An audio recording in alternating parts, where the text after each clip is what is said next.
morning, everybody. And let me say a couple of notes of appreciation. First of all, to the Prime Minister of Pakistan and to Field Marshal Munir, who were both incredible hosts.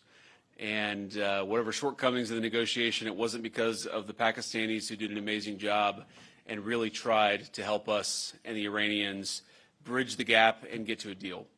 We have been at it now for 21 hours, and we've had a number of substantive discussions with the Iranians. That's the good news.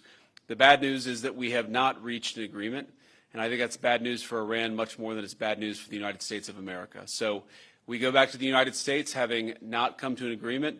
We've made very clear what our red lines are, what things we're willing to accommodate them on, and what things we're not willing to accommodate them on. And we've made that as clear as we possibly could, and they have chosen not to accept our terms. Questions? Sir, Nick Robertson from CNN. Precisely what have they rejected here? Can you help us understand it a little bit? Well, I won't go into all the details because I don't want to negotiate in public after we've negotiated for 21 hours in private. But the simple fact is that we need to see an affirmative commitment that they will not seek a nuclear weapon, and they will not seek the tools that would enable them to quickly achieve a nuclear weapon. That is the core goal of the President of the United States, and that's what we've tried to achieve through these negotiations.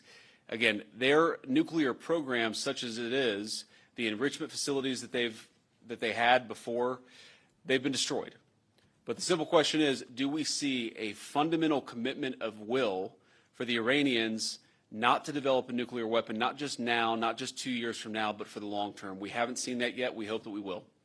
Jen. Was there a framework on anything? And also, did the Iranian frozen assets come up, and did you reach any conclusions on those frozen assets? We talked about all those issues, Jen, and we talked about a number of issues beyond that. And so certainly those things came up. But again, we just could not get to a situation where the Iranians were willing to accept our terms. I think that we were quite flexible. We were quite accommodating. The President told us, you need to come here in good faith and make your best effort to get a deal. We did that. And unfortunately, we weren't able to make any headway. Preston. Mr. Vice President, how often did you communicate with President Trump throughout the negotiations? There were reports that there were multiple rounds where there were breaks in between negotiations. How often did you communicate with the President throughout those rounds, and what was he saying as you were going through these negotiations that you said fell short? Yeah, obviously we were talking to the President consistently. I don't know how many times we talked to him, a half dozen times, a dozen times over the past 21 hours. We obviously also talked to Admiral Cooper, to Pete.